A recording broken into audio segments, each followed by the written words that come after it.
Today I thought I'd show you something that I love to do to any hairbrush that I get, either for myself or for friends, and that's decorate it. Most of the time I'll draw something like lips or eyes, and today I'm going to draw a reptile eye.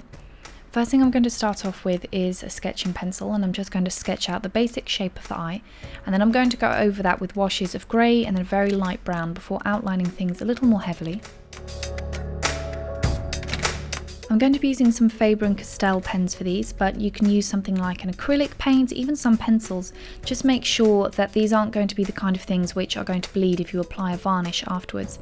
If you're not sure, then just do a little swatch on the very end of the brush where no one's really going to notice it, and then cover it with the varnish that you want to use, just to make sure that this isn't going to spread later.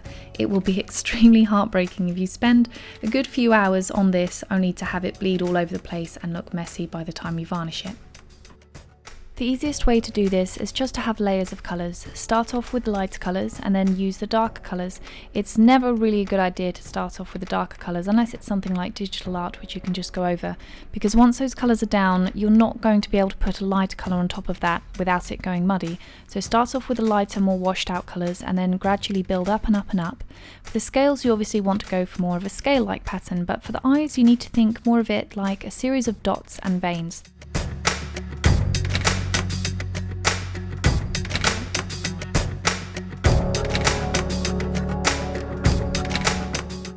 Once I'm happy with all the colours and I think I can finally start laying down more of the detail and the darker colours, I'm going to go ahead and do that, doing things like outlining every single scale. I'm also going to paint the iris and then add things like green on the outer corner, just increase the intensity and the saturation of everything.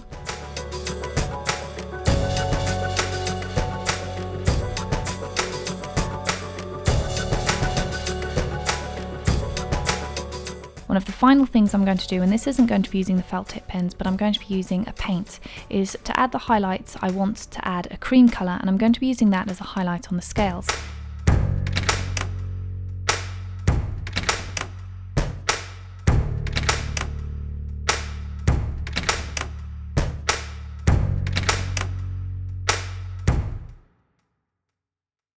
For reflections on the eye, I'm going to be using a white acrylic. The first layer I'm going to be using is a little washed out with some water, just so that it's not intense as if I'd just taken the paint straight from the tube. Once I've applied that, I'm going to apply a second layer, which is a lot more intense. And I'm going to keep adding that to wherever I think I need it, for example the scales, also a reflection on the eye. Finally, once everything's dried, I'm going to finish off with a few coats of varnish. And that's it. You're done.